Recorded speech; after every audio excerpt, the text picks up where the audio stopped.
លាតត្រដាងអាកំបាំងជីវិតរបស់ប្រធានាធិបតីសហរដ្ឋអាមេរិកលោក Donald Trump បាទសូមគោរពប្រិយមិត្តទស្សនិកជនបាទថ្ងៃនេះខ្ញុំនឹងធ្វើការសង្ខេបអំពីប្រវត្តិរបស់លោកប្រធានាធិបតី Donald Trump បងប្អូនតើមហាសេដ្ឋកិច្ចនិងជាអតីតប្រធានាធិបតីសហរដ្ឋអាមេរិកគឺលោក Donald Trump ពិតជាអ្នកជំនាញជោគជ័យនិងមានទេពកោសល្យពីកំណើតឬលោកគ្រាន់តែជាអ្នកពូកែសង្គ្រាមចិត្តសាស្ត្រនិងប្រើល្បិចច្បាប់ដើម្បីទាញប្រយោជន៍របស់ខ្លួនថ្ងៃនេះបាទខ្ញុំបាទនឹងបើកកកាយប្រវត្តិពិតដែលបងប្អូនមិនធ្លាប់បានដឹងលោក Donald Trump ឬក៏យើងអាចហៅថាលោក Donald John Trump កើតនៅថ្ងៃទី14ខែមិថុនាឆ្នាំ1946នៅក្នុងសង្កាត់និមៀន Queens ទីក្រុង New York លោកគឺជាកូនប្រុសទី4ក្នុងចំណោមកូន5នាក់របស់លោក Fred Trump ដែលជាថៅកែក្រុមហ៊ុនអចលនទ្រព្យដ៏ជោគជ័យមួយនិងម្ដាយរបស់លោកគឺជាជនអន្តោប្រវេសន៍មកពីប្រទេស Scotland តាំងពីក្មេង Donald Trump គឺជាក្មេងប្រុសក្បាលរឹងម្នាក់និងពិបាកទូន្មានរហូតឪពុករបស់លោកបញ្ជូនលោកទៅ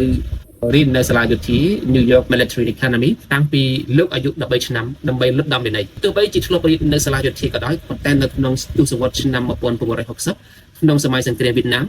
ពេលដែលយុវជនអាមេរិករាប់ម៉ឺននាក់ត្រូវកោះហៅឲ្យទៅច្បាំងលោក Trump ដែលកាលនោះមានអាយុជាង20ឆ្នាំបានប្រើលេសបញ្ជាក់ពី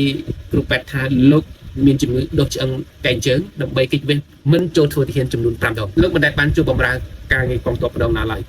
នៅក្នុងឆ្នាំ1968ត្រូវរៀនចប់បញ្ញាបត្រសេដ្ឋកិច្ចពីសាកលវិទ្យាល័យ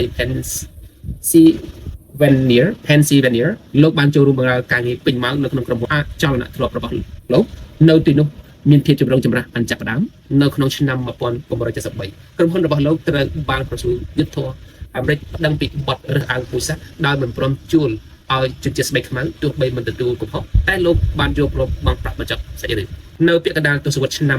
1970 Donald Trump បានចាប់ផ្ដើមបំបែកខ្លួននិងដោះដូរក្រុមហ៊ុនទៅជា Trump Organization ដោយមានមហិច្ឆតាចង់វាយលុកទីផ្សារអចលនទ្រព្យលំដាប់ពីជននៅកណ្ដាលទីក្រុង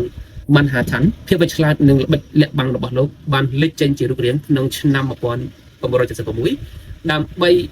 សាងសង់សណ្ឋាគារ Grand Hyatt ទោះបីជាក្រុមហ៊ុនលោកគ្មានលុយទិញដីក៏ដោយលោកបានប្រើប្រាស់ខ្នងបង្អែកនិងឥទ្ធិពលនយោបាយរបស់ឪពុកលោក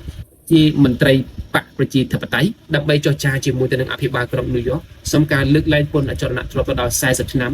ការអនុគ្រោះនេះបានជួយសន្សំប្រាក់ឲ្យលោកទៅដល់ជាង$400 លានហើយលោកក៏បានយកចំណេញនេះទៅបញ្ចុះបញ្ចូលដៃគូវិនិយោគបានសម្រេចដោយជោគជ័យគ្រាន់តែចង់បានអ្វី5តែងតែយកបានទីនេះនៅទសវត្សរ៍ឆ្នាំ80 Trump បានកសាងកេរ្តិ៍ឈ្មោះជាកម្ពុជាអ្នកអភិវឌ្ឍដោយបានសាងសង់អគារ Trump Tower ដ៏ស្កឹមស្កៃនិងបានបង្រីកខ្លួនទៅរកស៊ីបើកកាស៊ីណូរាប់ពាន់លានដុល្លារនៅក្នុងទីក្រុង Atlantic City ដូចជា Trump Tower Mahal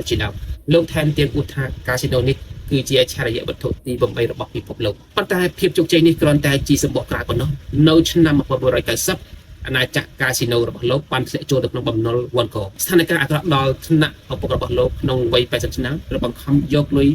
$3 លាន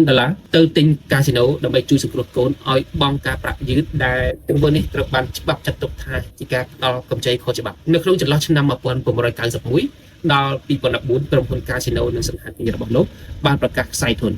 ទៅដល់4ដងអ្នកវិនិយោគនិងម្ចាស់បំណុលរាប់ពាន់នាក់ត្រូវបាត់បង់លុយស្ទើរតែទាំងអស់ប៉ុន្តែអ្វីដែលគួរឲ្យគូចិត្តនោះគឺលោក Donald Trump ខ្លួនឯងទាល់បែរជាមិនរងការ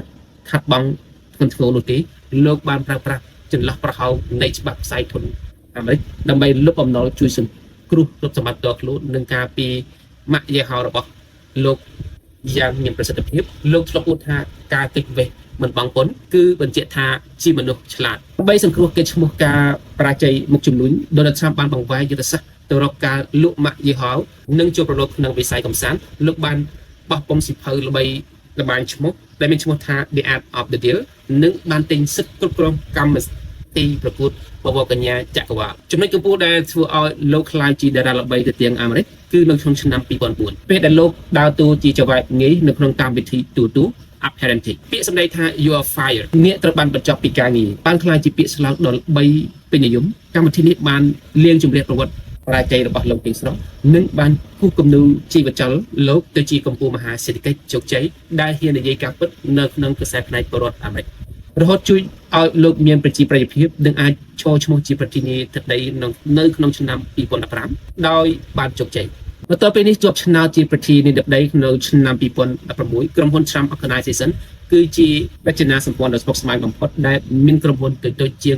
500គ្រប់គ្រងដោយលោកផ្ដាច់មុខតែម្នាក់ឯងក្រុមហ៊ុនលោកធ្លាប់ជួបបណ្ដឹងតុលាការរហូតដល់ជាង3500ករណីលោកក៏ជាប្រធានាធិបតីដំបូងគេនៅក្នុងប្រវត្តិសាស្ត្រដែលបដិសេធមិនព្រមបញ្ចេញឯកសារបង់ពន្ធផ្ទាល់ខ្លួនដែលធ្វើឲ្យទ្រព្យសម្បត្តិនិងបំណុលពិតប្រាកដរបស់លោកនៅតែជាអាកំបាំងដដែលប្រវត្តិសាស្ត្ររបស់លោកដូន Trump បង្ហាញយ៉ាងច្បាស់ថាលោកមិនមែនគ្រាន់តែជាអ្នកជំនួញធម្មតាទេតែលោកគឺជាអ្នកយុទ្ធសាស្ត្រដែលចេះកេងចំណេញពីគ្រប់កេរ្តិ៍សាស្ត្រតែម្ដង